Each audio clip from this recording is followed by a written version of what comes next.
Hey, how's it going, guys? Ancient Rune here, back with another Wonderlands Field video, and today we'll be going over my Hammerzerker build, Hammerstad. This is mainly a pure melee build, besides like some bosses that can't be meleeed, which is unfortunate, but that's just how Wonderlands and Borderlands games in general have been designed. But that's just kind of how it is. This build's pretty fun and strong. Now, if you don't want to use the hammer from Clawbringer, then I don't suggest this build, as that's mainly why we use it. Because then otherwise you'd probably go Brrzerker Stabo, as we don't use many points in and Clawbringer. Yeah, besides that, it feels great, fun, pretty strong, and yeah, fun. It's really been enjoyable playing and making this build. I didn't think I'd enjoy Clawbringer as much as I did, but it's really diverse in what I've been doing. I hope you guys enjoyed the video, and make sure to like and subscribe if you like this build.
Alright, and for the gear here, just our enchant is spellcast all damage. All damage will pretty much be a foam bolt into our formula, because our skill tree has no all damage. So we take that in a couple places. But here is a Rapscallion with 40% melee blade.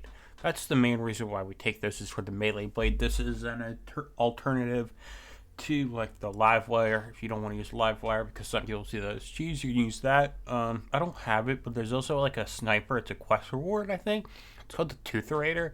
I've seen that do good stuff. And a masher pistol, a black powder with the melee bolts, that would also do great on this. So those are some options that I just don't have on the save, but those would work. So yeah, we got this, and we got the live wire, of course. And if you didn't know, live wire, if you bring it to one mag or one shot left, it'll do a lot more damage. It's just pretty much the lower the mag, the more damage. It doesn't have to be one shot. So ideally, you want a high mag on this. I have an 18 mag. I know I have a what is it, a 35 mag somewhere. So I guess before I post the save file, I'll get a better one and put it in here for you guys. But yeah, this is what I have. And then I have a Sawmill and a White Rider. This White Rider doesn't have the right enchant, but that's fine because I used a Sawmill more than White Rider. This is pretty much for like fight for your life or bosses that like you can't melee. There's some like that, like Drill, and Banshee. I'm blanking on some other ones, but there's like one or two more that really suck the melee. So that's what we have for here. For other bossing stuff, you could do like Ludite, like I have here, a Body Rocker, which is a Torque Shotgun times 18, non-unique, or a Sword Explosion, which recently got buffed. That'll also do really good on this for bossing. And then you'll just kind of take some other gun damage stuff to replace the melee stuff that we have here. And for this sword, we use the Banshee. This is like the highest, one of the highest hitting melee weapons out there. So I have volatile one with, I like having Vampire as the hilt mod because it does really good healing for us. But if you didn't want to do that, I'd probably do Warrior, which is the increased melee damage and damage reduction hilt mod. But I just prefer the Vampire. So that'll give you more damage, but this will give you a lot more survivability. And then I use the gain 10% melee for a short duration after each consecutive melee attack. This is actually a multiplicative damage for melee swings. This is not applied to other melee stuff, only melee attacks, like where you swing and hit an enemy. But this is really, really strong. I noticed an instant damage upgrade after I used this enchant. Yeah, if you have like a... You could use like a Spellblade if you have like spell damage sources, but since I don't and optimally you don't, we go Banshee. And then for the rings, just note, I made these rings through Save Editor just because I wanted to see how well this works. You do not need perfect rolls for this, but this is what I use. You want melee damage on both rings, and then I like having spell radius, and I'll explain that in a second. And then melee crit damage. You could go to melee crit damage rings, but I don't. Can do that. And at first, I used the shell casing ring because, well, currently equipped gun is low in ammo, increase effects by 50%. I use that with the live wire because we usually have that at one shot. But it was just found out the other day that this is actually, that effect doesn't happen anywhere. It is actually, while the well health is above 50%, increase effects by 25% like another ring that there is out there. It's just like copy pasted here. This is obviously a bug, and I hope it'll be fixed in the next few weeks. I haven't changed it out and just hopes that it changes and gets fixed. I'll put it in the description when it gets fixed as like a big like edit thing, and just to let you guys know if it's unfixed or not by the time you see this. But for now, that doesn't work, so pretty much just any ring with good melee and melee stuff. Now I'll go over why we go spell radius here. We use an Empowering Sigil. The Empowering Sigil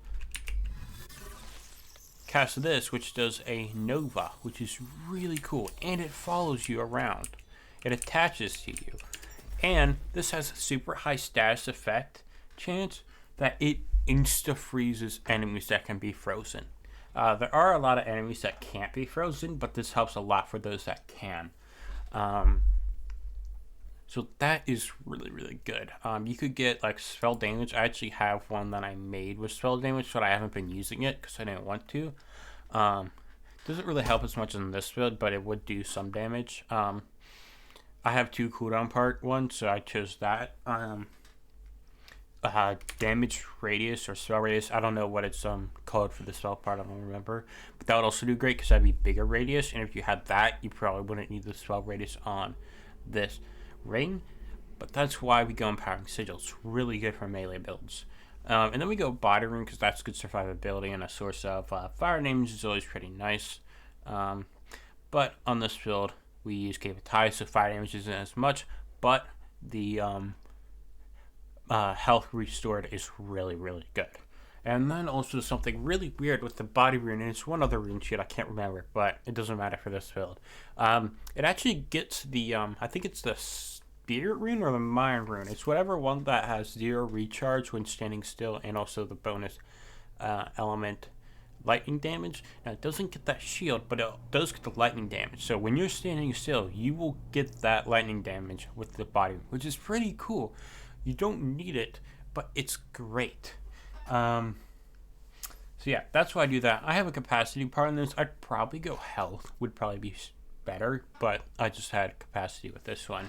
Then the enchant for this is Axial Start, increase damage dealt by 20%. This is the all damage, global damage multiplier, same as on our guns. And then I forgot to go over this enchant, Axial Start, increase melee damage, just more melee damage. You could go ability damage instead for stronger blast chills, but I choose to have melee damage for stronger melee swings as a base swing and hammer, but both work. They both work great. So yeah, that's why I do that. And then for the amulet, we do a skeep for better survivability, because we're always in people's faces, so sometimes we get attacked a lot. That's why we have so much survivability. You could go some other stuff like a joint training like I have here, but I chose to do skeep. And so here we have frost damage and Clawbringer power. Frost damage because we have a lot of frost going on, and then double. This is a double alt damage roll. This is what I choose to have, and so that's ideally what you want, because global damage will be a big part of it, because it applies to your melee hit and your blast chill, which also does an insane amount of damage, and your hammer throws. That's also very important, because we want our hammer to be doing big damage, and we don't have any this in our skill tree, so having it is good. And then here we have a Cape of Tides, mainly one with blast chill. I haven't done any math of like if Dragon Aura or Savagery is better, but this armor has half and half, so that's all right.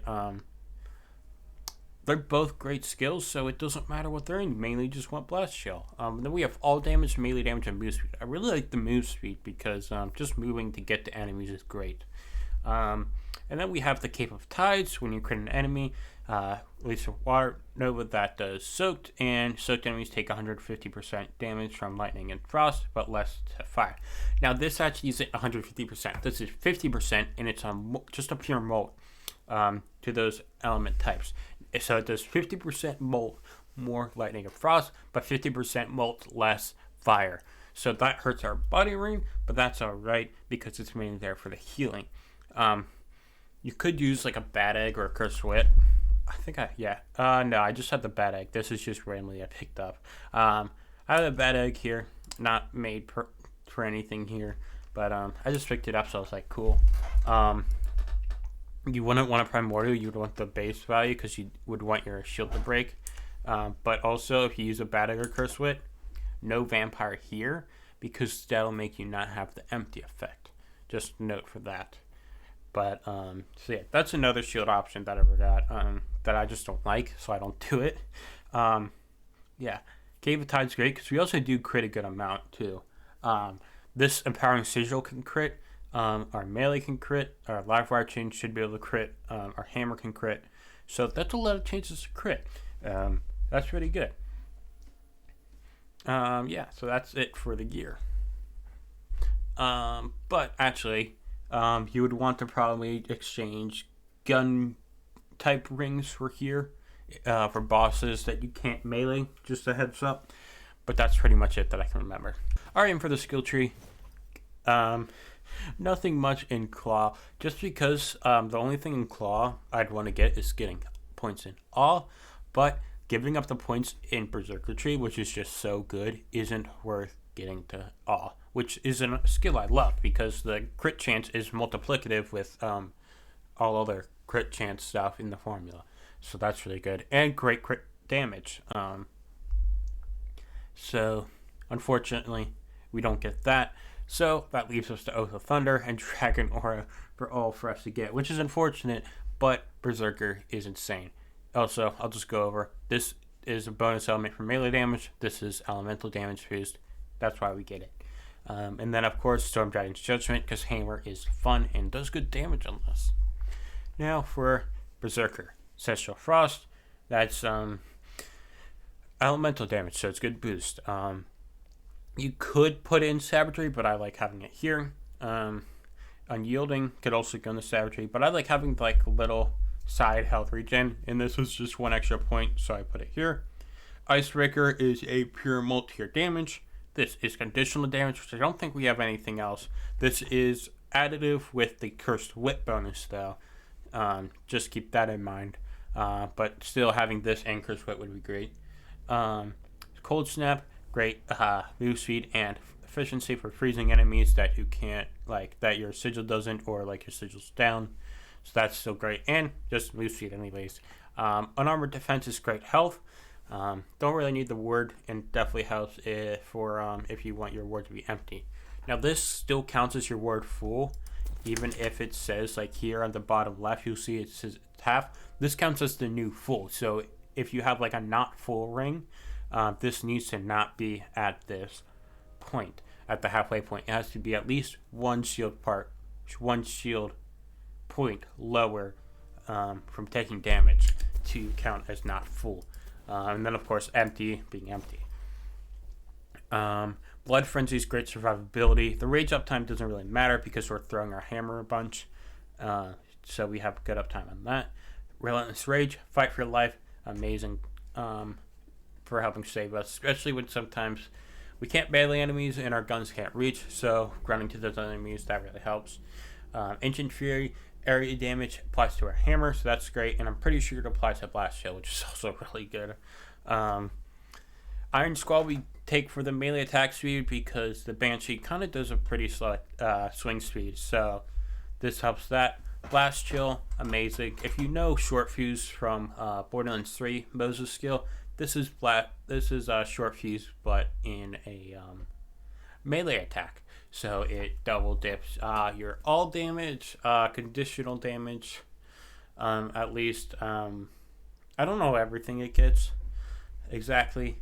I think maybe if you throw your hammer in your pocket, you might get area damage since your hammer gets it, but I can't be confirmed on that. So yeah, there's that. And then Blood of the Fawn, we don't really need this. I haven't really noticed I needed it for hammer, but it's nice to have, and it's right here because we overspec this, so it's great. And then here we have crit chance here, crit damage maxed out, and we have points in skill cooldown because I don't really need the spell cooldown, and I wouldn't really want anything here. So yeah, that's it for that. I hope you guys enjoyed the build. Amazing, love it. I hope you guys loved it too, as much as I do. This is my go-to favorite build. I'll probably try out some other ones eventually, but for now, this is what I'll be playing. I liked putting the math together and min-maxing it to how much I want, and just finding out what's good, finding out new enchants I never thought of, and just kind of combining it all together. There's some stuff about like meta and stuff like Blast Chill, but Blast Chill like isn't that good without knowing how it works. Like if you know how it works, yeah, it's really good, but if you don't, it's not that good. Now, is that not making it meta? No, it's pretty meta, but it doesn't just make or break the build. It's still very strong without it, which is what I really like. And using the Empowering Sigil instead of like a Buffmeister, which is really fun, instead of showing like Buffmeister is the only thing you can do for this, which is what I really like. But if you liked the video, make sure to like and subscribe if you haven't already. And I am live on Twitch pretty often. It just kind of depends on the day. So if you want to go down there in the description and follow there, I'd really appreciate it. I do a lot of theory crafting down there as well, and just playing Chaos Chambers sometimes with viewers. So yeah, hope you have a good one. Peace out.